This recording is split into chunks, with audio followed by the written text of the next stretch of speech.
کا سارا واقعہ صبر اور تقوی پر ہے. بھائیوں کی اذیت پر صبر کیا، بھائیوں کی اذیت پر صبر کیا، بھائیوں کی اذیت پر صبر کیا، اور زلیخا کی حرکت پر تقوی اختیار کیا. زلیخا کی حرکت پر تقوی اختیار کیا. اللہ رب العزت نے ستانے والوں کو محتاج بنا دیا، ستانے والوں کو محتاج بنا دیا.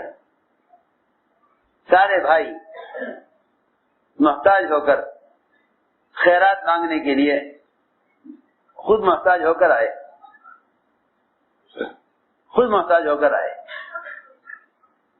اللہ نے دکھلا دیا کہ جو آدمی صبر کے ساتھ تقوی اختیار کر لے گا، صبر اور تقوی اختیار کر لے گا، اللہ رب العزت ان کی محنت کو، ان کوشش کو ضائع نہیں فرمائیں گے.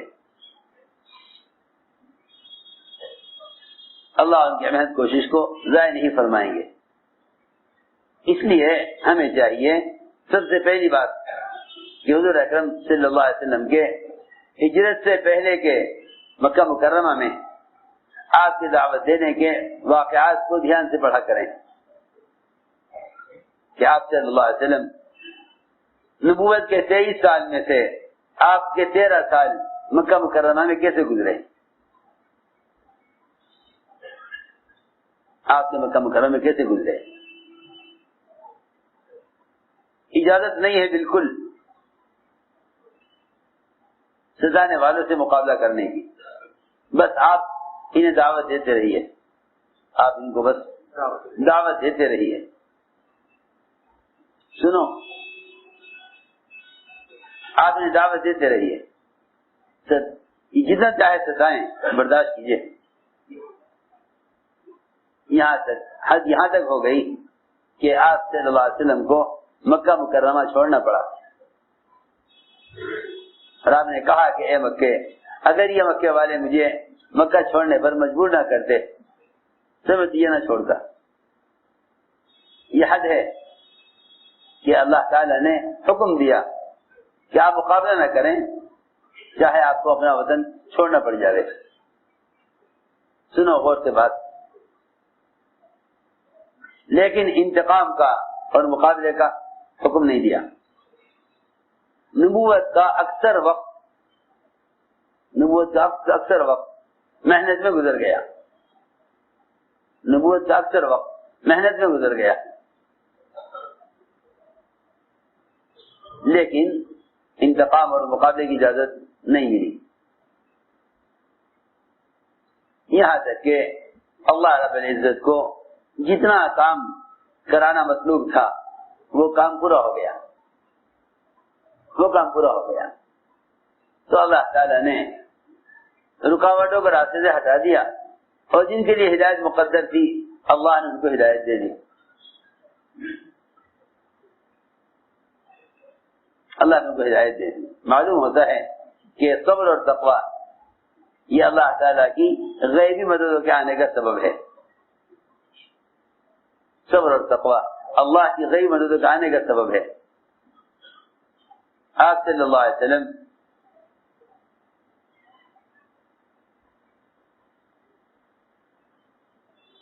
سب سے زیادہ اپنے آپ کو تھکاتے تھے انفرادی دعوت میں. انفرادی دعوت میں سب سے زیادہ آپ تھکاتے تھے اپنے آپ کو انفرادی دعوت میں. یہ آپ صلی اللہ علیہ وسلم کا اصل معمول تھا.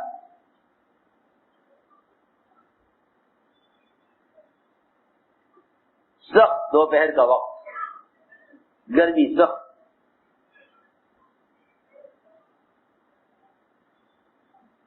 پر آپ کو طلب کیا گیا کہ ہم آپ کی بات سننا چاہتے ہیں. آپ کیا چاہتے ہیں بتائیے.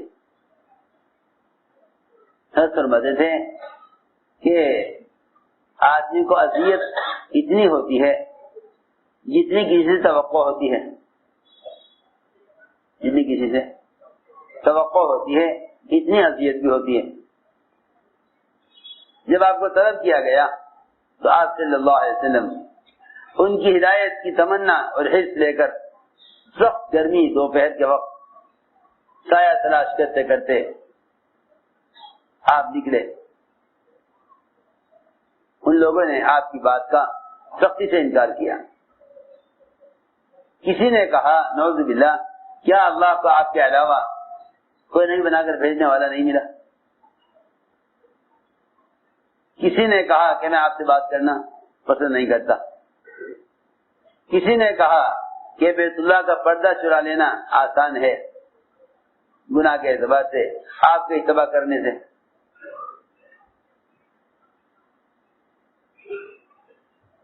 لیکن سب سے بنیادی بات یہ ہے کہ حضور اکرم صلی اللہ علیہ وسلم نے اپنی بات کو صبر اور تحمل کے ذریعے پیش کیا. کسی کی بات کا کوئی جواب نہیں, کسی کی بات کا کوئی جواب نہیں, اپنی بات. بیمار مشرک نے یہ کہا کہ آپ پر جنون ہے, آپ پر جنون ہے یا آپ پر جناتی اثر ہے, میں آپ کا علاج کروں گا, آپ ٹھیک ہو جائیں گے. آپ نے کوئی جواب نہیں دیا, کوئی جواب نہیں, آپ نے کوئی جواب نہیں دیا. تو میں عرض کر رہا تھا کہ آدمی کو اگر کسی سے کوئی توقع ہو جائے اور پھر اس کی توقع کے خلاف حالات پیش آئیں تو اس کو اذیت زیادہ ہوتی ہے, اس کو اذیت زیادہ ہوتی ہے. سنو غور سے, حضور اکرم صلی اللہ علیہ وسلم مشرکین کے طلب کرنے پر آپ سخت دوپہر کے وقت, گرمی کا وقت آپ چل کر گئے, آپ چل کر گئے دھوپ میں. انہوں نے آپ کی دعوت کو سختی سے رد کیا.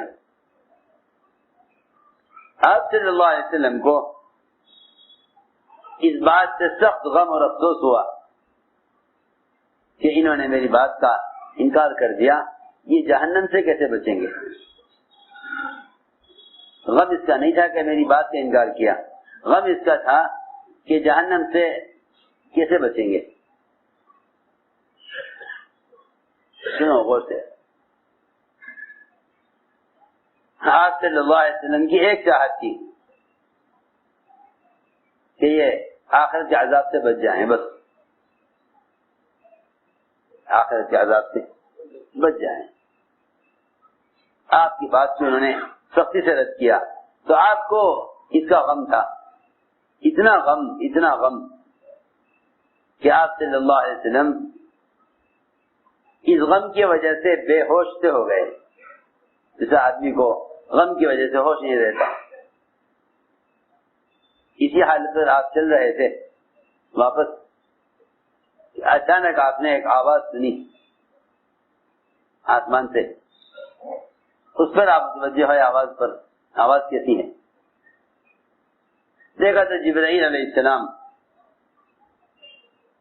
اپنے ساتھ پہاڑوں کا فرشتہ لے کر حاضر خدمت پر ہے, اور یہ عرض کیا کہ جن لوگوں نے آپ کی بات کے سننے سے آپ کی بات کا انکار کر دیا, اللہ نے آپ کی بات بھی سن لی اور ان کا جواب بھی سن لیا,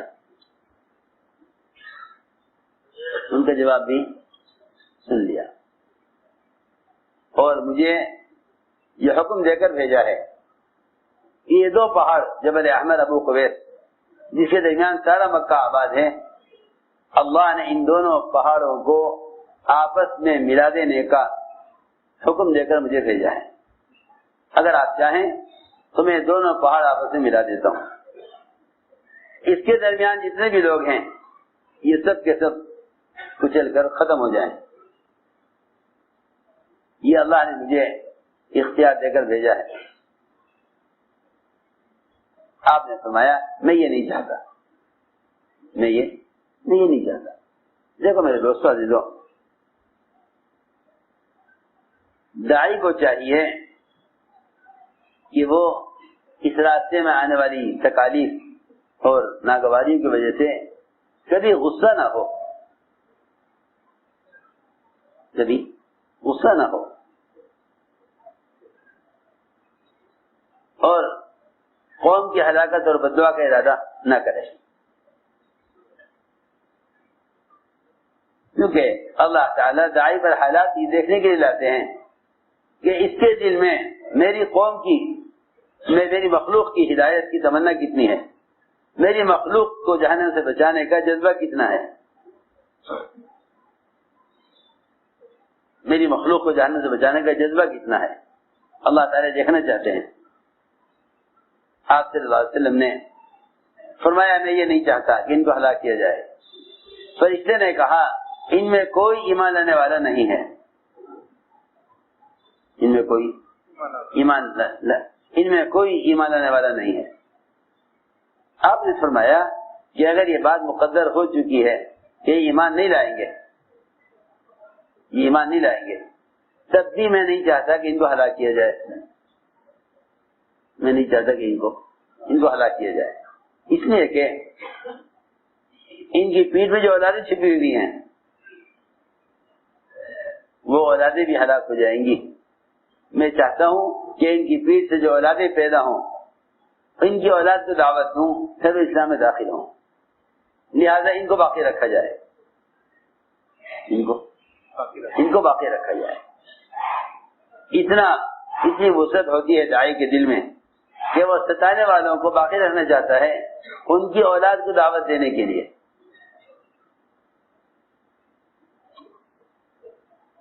ان کی اولاد ہوگی یا نہیں ہوگی، اولاد ہوگی تو ہدایت پر آئے گی یا نہیں آئے گی۔ ان سارے احتمالات کے باوجود آپ کی تمنا یہ تھی کہ آپ کی چاہت یہ تھی کہ ان کو ہلاک نہ کیا جائے، حالانکہ آپ کے راستے میں رکاوٹ بنے ہوئے ہیں، آپ کے راستے میں رکاوٹ بنے ہوئے ہیں، لیکن آپ صلی اللہ علیہ وسلم ستانے والوں کو باقی رکھنا چاہتے تھے ان کی اولاد کو دعوت دینے کے لیے۔ میں نے عرض کیا کہ اللہ تعالیٰ ان دو بنیادوں پر مدد فرماتے ہیں کہ داعی کے اندر صبر ہو اور داعی کے اندر تقویٰ ہو۔ تقوی کا مطلب یہ ہے کہ تمہاری زندگی، تمہارا معاشرہ غیروں کے معاشرے سے پوری طرح مختلف ہو، اس لیے کہ امن اور ہدایت کا وعدہ ان لوگوں کے لیے ہے، امن اور ہدایت کا وعدہ ان لوگوں کے لیے ہے جن کے ایمان میں شرک کی آمیزش نہ ہو، جن کے ایمان میں شرک کی آمیزش نہ ہو، امن کا وعدہ ان کے لیے ہے جن کے ایمان میں شرک ملا ہوا نہ ہو، جن کے ایمان میں شرک ملا ہوا نہ ہو، ان سے اللہ تعالی کی طرف سے امن کا وعدہ ہے۔ الذین آمنوا ولم یلبسوا ایمانهم بظلم، کہ جو ایمان ایسے لائیں کہ ان کے ایمان میں شرک کی آمیزش اور شرک کی ملاوٹ نہ ہو، تو ان کے لیے اللہ تعالی کی طرف سے امن اور ہدایت کا وعدہ ہے۔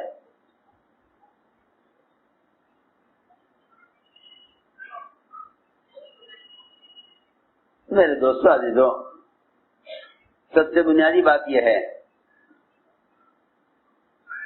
کہ مسلمان کا معاشرہ غیروں کے معاشرے سے پوری طرح مختلف ہو۔ اگر ہمارے طور طریقے غیروں کے مشابہ ہو گئے، طور طریقے غیروں کے مشابہ ہو گئے، اور ہم نے یہ چاہا کہ یہ دین کے راستے، ہمارے دین کے راستے سے اس رکاوٹ کو ہٹایا جائے، تو سمجھتے تھے کہ پھر یہ رکاوٹ ہٹے گی نہیں، اس لیے کہ تمہارے اور ان کے طریقوں میں کوئی فرق نہیں رہا، کوئی فرق نہیں رہا۔ اس لیے سب سے بنیادی بات یہ ہے کہ اللہ رب العزت صبر پر کامیاب کرتے ہیں تقوی کے ساتھ، اللہ صبر پر کامیاب کرتے ہیں تقوی کے ساتھ۔ وَإِن تَصْبِرُوا وَتَتَّقُوا لَا يَضُرُّكُمْ كَيْدُهُمْ شَيْئًا، اگر تمہیں صبر اور تقوی ہے تو وہ تمہارا کوئی نقصان نہیں کر سکیں گے۔ اس لیے فرمایا کہ صبر کے ساتھ تقوی کو لازم پکڑو، صبر کے ساتھ تقوی کو لازم پکڑو، کہ صبر کے ساتھ تقوی کو لازم پکڑو۔ تقوی کسے کہتے ہیں؟ تقوی اسے کہتے ہیں کہ تیز ہوا ہو، تیز سند ہوا ہو، اور دونوں طرف کانٹوں دار جھاڑیاں ہوں، درمیان میں تنگ راستہ ہو، اور آدمی باریک ململ کی چادر لپیٹے ہوئے یہاں سے اپنے کپڑے کو بچا کر نکل جائے، اس کو تقوی کہتے ہیں۔ اس کو تقوی کہتے ہیں کہ تیز سند ہوا ہو، تنگ راستہ ہو، دونوں طرف کانٹوں دار جھاڑیاں ہوں، یہاں سے اپنے کپڑے کو بچا کر نکل جانا، کپڑے